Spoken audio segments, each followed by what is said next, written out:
Thank you very much. We have taken the updates. We shall now take the questions. We have a maximum of 7 questions for today, and we'll take them in successive order.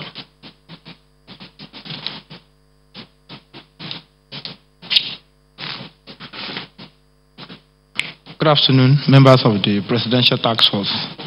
My name is Yemi Adebayo from AIT. I just have 2 questions for the PTF today.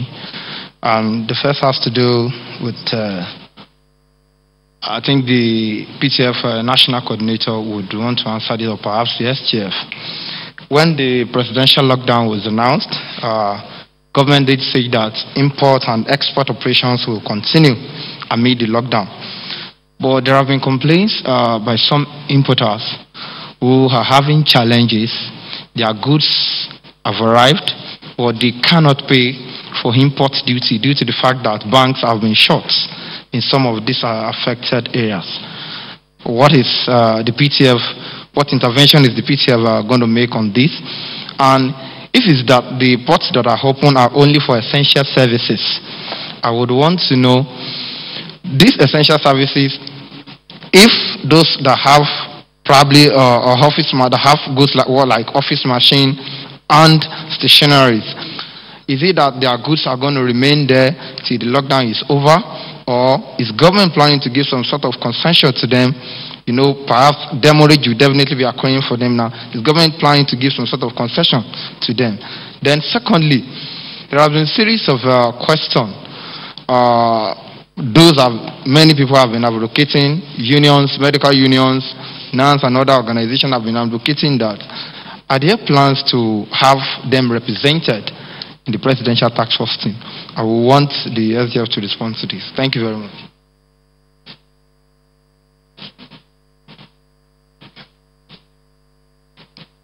Good evening, sirs. My name is Juliana Taiwo Baloyen. I write for the Sun newspapers. The Minister of Information or the SGF might want to answer this. There are speculations out there that senators and House of Representative members were given between 500 million and 700 million to share as COVID-19 palliatives to their constituencies. Is this true? SGF, sir, the IG is not here. It would have been nice if he was here. Are you aware that people are resisting this lockdown and there are unrest in states like Delta, for instance? SGF, sir, maybe this can be passed on to the humanitarian minister. Maybe tomorrow he will give us information. There are allegations that the grains released by customs for distribution are being diverted for personal use.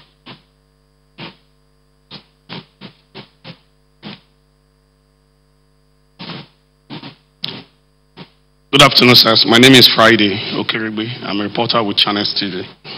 I would like the NCDC boss to actually respond to my first question. It has to do with the distribution of those who are positive, the confirmed cases in Abuja. Can we begin to have a bit of analysis about those who are confirmed in Abuja?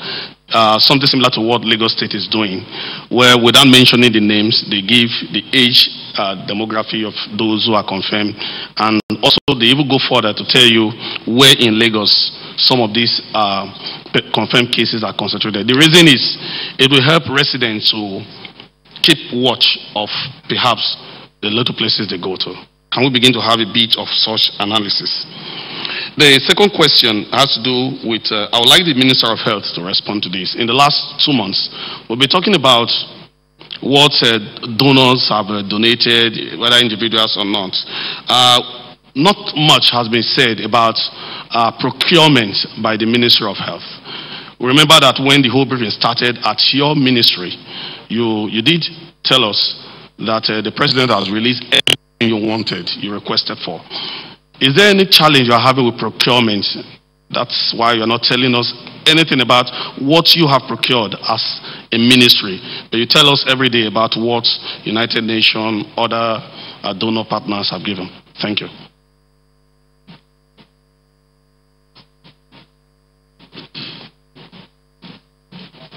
Good evening, sir. My name is Nike Adebowale. I report for Premium Times. So I have just one question for the Minister of Health. Sir, there are allegations that some private-owned hospitals are not complying with the federal government directive to report suspected cases of COVID-19. What are you doing, sir, to ensure they comply to these directives? Thank you, sir.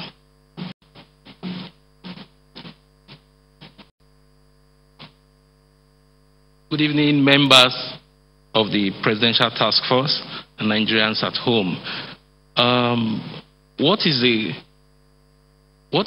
Does NCDC have quality assurance for the test kits that it is receiving from various donors and it is procuring in order not to have wrong or misleading test results?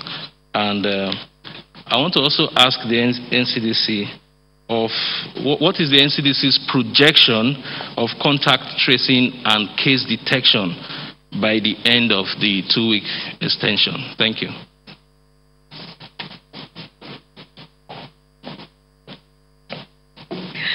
Good evening, Mr. SGF. Good evening, honorable ministers and my colleagues. Rachel Abuja from the News Agency of Nigeria. My question is for the NCDC DG. Sir, about 2 weeks ago, you said we had 5 index cases from Akwa Ibom. And just yesterday, we had 1 from Akwa Ibom. So I would like to know the state of testing and contact tracing in Akwa Ibom. Second question, sorry. Now that we have 4,000 tests per day, or we are targeting 4,000 tests per day, what plans do you have, like, for a long-term pin for Nigeria post-COVID? Thank you very much.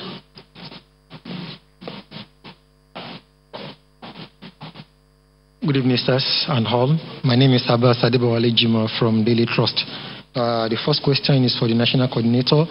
Since the Minister of Education is not around, Nigerians were asking questions that some of the schools that were being designated or actually turned to isolation centers, what is going to happen after the COVID-19 must have been taken care of, with the students and children resuming back to the school, and if there is any other policy on physical distancing when the schools that are known to be largely congested resume. Then this also one is for the national coordinator. Yesterday, a colleague from China was harassed by the policemen. Today, the soldiers were mostly in charge of allowing vehicular movement, and they said that the instruction from their bosses did not include media, that they were mostly from security personnel like their own or health personnel. Can there just be a clear directive so that all these arguments on the road will be reduced and the congestion also will be reduced? Thank you. Thank you. That's the final question for the day. The questions have been directed at the Honorable Minister of Health, the Director General NCDC, the National Coordinator, the Honorable Minister of Information and Culture, and the SGF. We shall begin with the Honorable Minister of Health.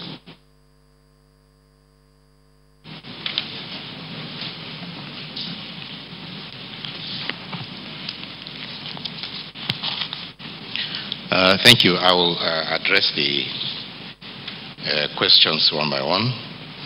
The question of compliance by private hospitals, I am not aware of that. You say that there are allegations. I have not heard of that. But we have issued a lot of times advisories against trying to manage this highly infectious disease in a private facility where the rules and the guidelines for infection prevention and control are not obeyed or even applied. But we are not saying that private facilities should not, but they have to be accredited to do it. The facility has to be inspected and certified as fit, and the and the doctors qualified to handle that, and they have necessary protocol in place to handle this case. Because the likelihood is that the spread of infection from one person who has COVID to other patients will be very, very easy, and even to the personnel, to the staff, to the nurses and so on, and even the cleaners. So I think there should be a report of such facility if you know of any. So again, we do highly recommend that all colleagues comply with that directive. As for the donors, there are many donations that have been made. Many have also been promised, and they have arrived at the time when we need them most. As I've said many times here, we are looking to have a good stockpile. We learn every day. We learn from what is happening in every country. We learn from what challenges other nations face. We know that even well-developed countries, very highly industrialized countries, are suffering from things as mundane as masks or even protective equipment. So if such countries are suffering from such shortages and having to improvise, in some cases using plastic bags, then we must really try to learn from that and stockpile. We want to keep as much as possible. That's why we welcome all donations, and we keep inventory of them very meticulously in our warehouses. But the procurement process for the government is ongoing. You know that has to follow due process, and the donations that we have received also just add to the stock that we are expecting. The processes are ongoing, and they have all been properly mapped out as processes permit. Somebody, I think Friday, wants to know the location of the persons who are positive.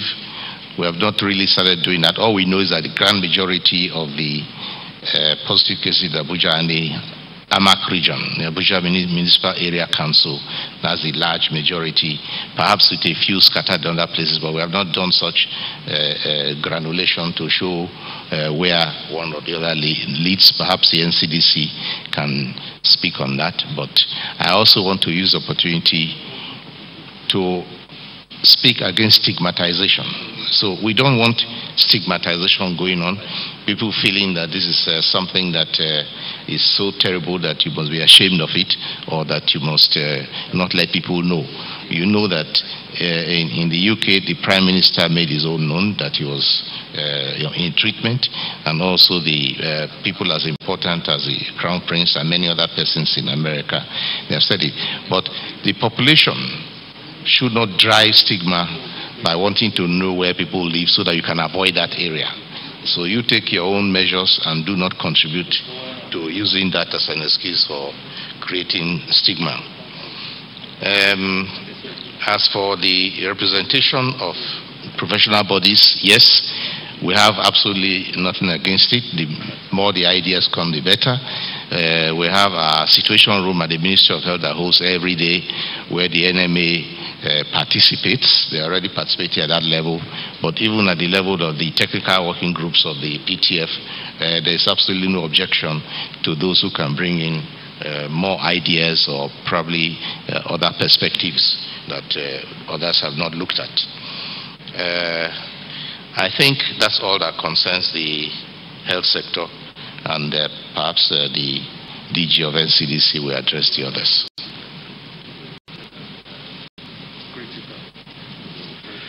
Thank you. Friday has to remember, in addition, that despite our being here and briefing, the responsibility for FCT patients are actually FCT's responsibility, despite their being in Abuja. So that level of detail, it does exist, but it's for the FCT to share, just like Lagos State is sharing. They are responsible for the management of patients in FCT. But I absolutely just want to re-emphasize the point the Minister made. This is a virus, it's an infectious disease. We have to also respect the people that get infected. It could be any of us. None of us in this room is immune to it. It's a new disease, so as we talk about it as if there are others, we should all remember that it could very easily be us. In terms of the question on Akwa Ibom, I think that was from Rachel. Yeah, contact tracing is intensive. We found only one more patient so far. So that's just the way it is. We have a team supporting them and they're trying very hard. Your second question is probably much more important on testing. So we now have the capacity right now of testing about 3,000 per day. That capacity is not being fully utilized. And that's really why I focused on Lagos State and FCT and the efforts they are making to get more people tested, more samples in. And that's why we're reinvigorating efforts to get the bottleneck now is not the testing. It's collecting the samples from the right people and getting it into the lab. So that's where a lot of effort is happening over the last few days. End of today, we're going to publish a testing strategy, a diagnostic strategy for the country. So everybody is aware of where we are, where we're going, short term and long term. How we're going to introduce the TB facilities, the gene experts, how we're going to introduce the HIV testing, and how we are going to end up with one lab per state. So we're going to introduce all of that, make it completely public. We have a new strategy so people understand what we're trying to do and what the bottlenecks are. So it will be very important because we've had a lot of questions on this, a lot of issues in the media. Everybody is shouting, test more, test more. So we'll tell the world what we're doing, what the limitations are, and if you have a solution, please come and help us. There are many well-meaning Nigerians that are now helping to do this. The private sector is really trying to unlock some of those bottlenecks, the CanCovid group, and bring in those things quicker than we might be able to do so as part of government. But there's a lot of effort at that level to do this. So thank you.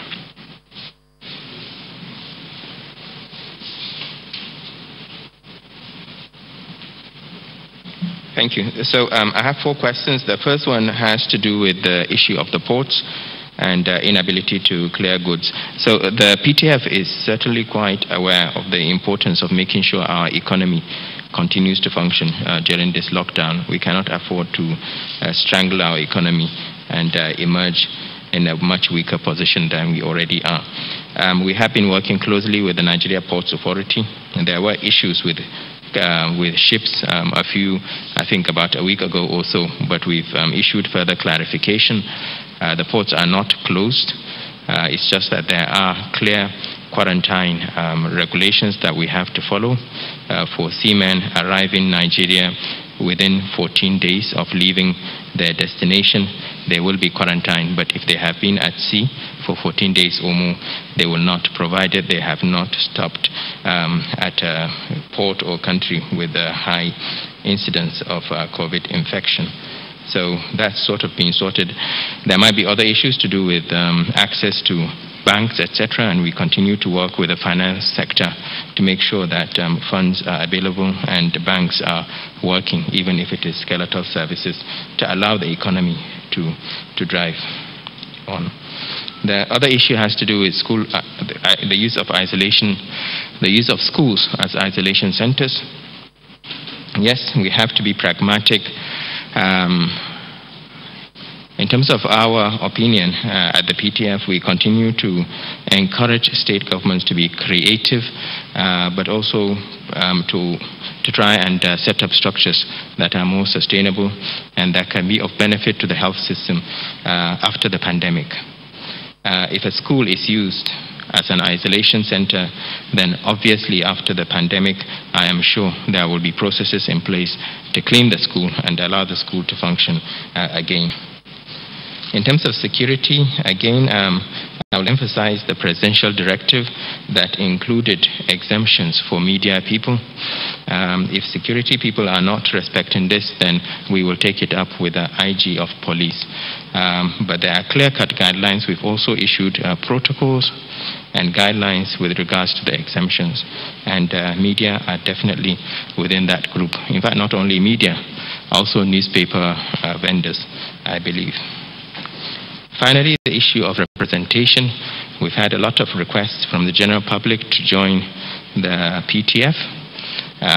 The PTF is a strategic group that was formed by Mr. President.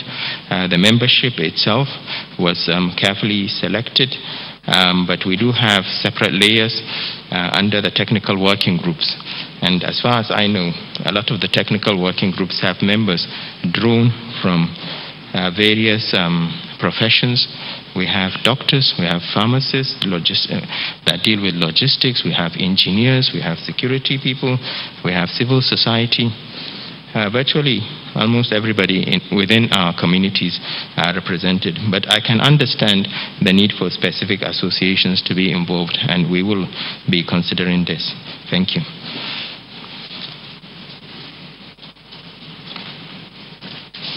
Honorable Minister of Information and Culture.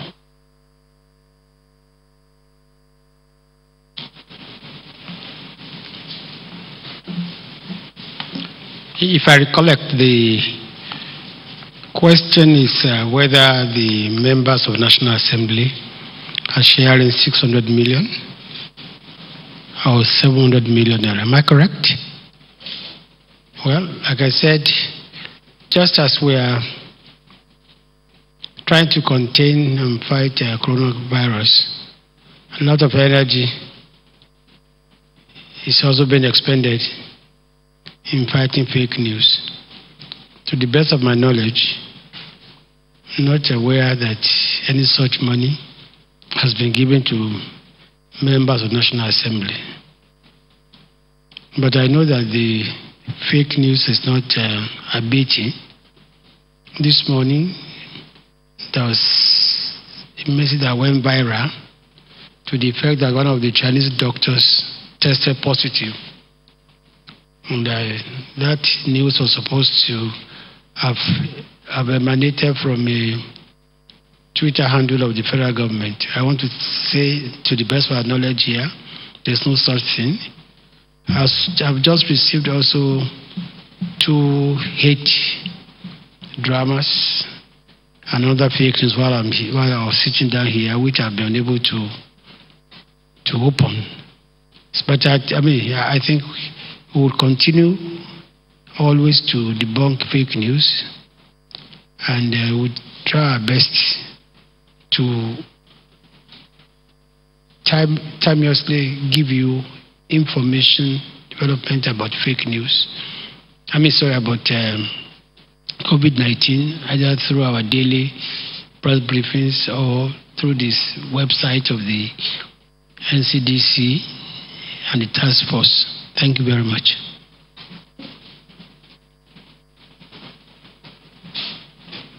Finally, we take the SGF.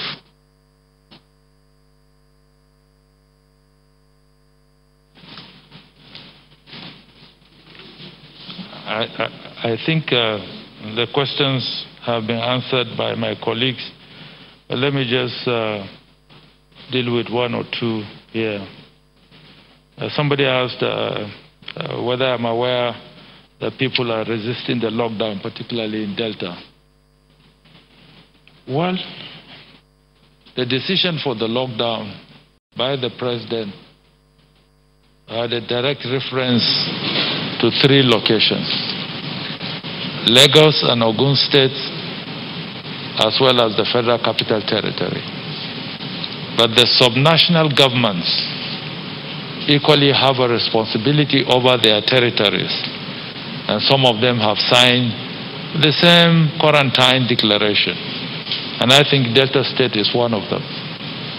And the Delta State governor had even imposed his lockdown before the federal government did its own, and did grant an extension of 2 weeks, I think, even before that of the federal government, meaning that we are working in sync with each other, between the federal government and the state governments, to ensure that we preserve the wealth and the health of our people. The president himself had alluded to the fact that it's a difficult decision, it's a painful decision, but it is a decision that must be taken in the interests of the people of Nigeria.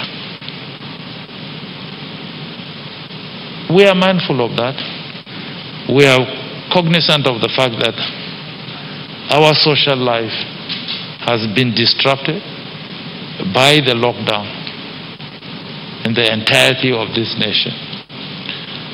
But our constant appeal to the people of Nigeria is to see the long-term gain that will come out of this temporary dislocation in our communal life, and to try everything humanly possible to accommodate these processes that have been put in place for the overall good of all of our people. And I believe this appeal should be received with the best of intentions. That, like Mr. President rightly said, we should not allow the recklessness of a few of us cause the death of several of our people. And we live in an interconnected world. The world has become a global village. We are not operating in isolation. We see what is happening all over the world when it comes to how governments have reacted. Some governments have been on lockdown in the last 1 month, and they are not even thinking about lifting the lockdown.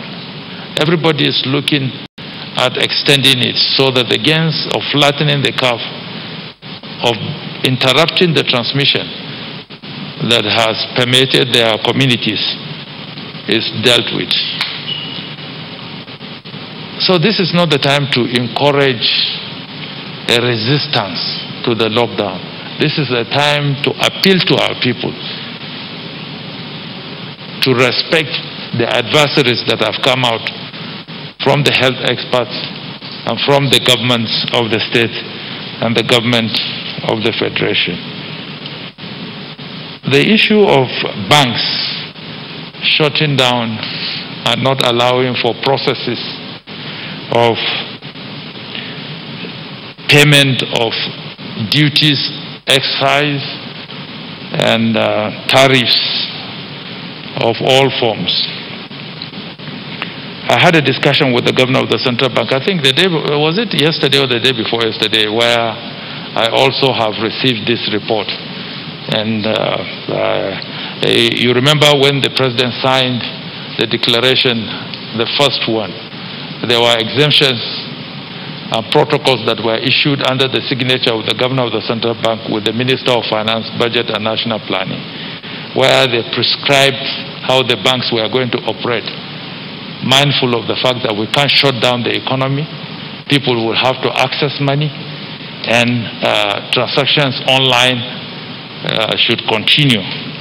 But I even understand that the governor of the central bank went further to allow banks to open. I understand in Lagos there are banks that are open, because most of our seaports they are either in Lagos or in Port Harcourt and Calabar. But the ones that are in Warri, but the ones that are really active are the ones that are in Lagos. I understand the banks open between the hours of 9 to 2, particularly in the Apapa area, where much of the transaction in the seaports are undertaken. And I believe that we will go further to discuss with the governor of the central bank to see, because if they don't pay their custom duties and other charges, even with the exemption of the seaports, because there are our entry points that have been exempted in terms of activities, because a lot of our cargo shipments come through the seaports. There could be medicines, there could be food items, and other things that are essential for the survival and existence of our people that are contained in those cargoes. So that was the reason why Mr. President allowed, particularly in his first declaration, that Lagos Seaport will remain open but be guided by the specific quarantine processes and protocols that were put in place. I understand the difficulties that our importers and exporters are experiencing. But I understand from the Executive Secretary of the Nigerian Shippers Council that discussions are ongoing between the Shippers Council and the shipping companies as to looking at the prospects of either an entire waiver of the demurrage or a partial reduction in the amount of demurrage that are expected to be paid for delayed cargo. This pandemic is accelerated in such a way that does not become a limitation for our effective dealing with this particular pandemic. The issue of representation, Dr. Sani Aliu, the national coordinator, has dealt with that. I've never seen a committee that everybody must be represented in. There must be a strategic committee or a group. In the wisdom of Mr. President, the 13 of us that are members of the Presidential Task Force have been assigned the responsibility of evolving a multi-sectoral response to COVID-19. We have doctors, we have lawyers, we have security personnel, we have administrators, we have people from different backgrounds that are working in this particular Presidential Task Force. But in addition to that, we have created another level of working committees, which Dr. Aliu spoke about. And the responsibility of these working committees is to formulate, articulate positions, also engage at every strata and evolve things that is sent for the consideration of the Presidential Task Force. So it's an apex body that has branches all the way to the bottom in a pyramid form.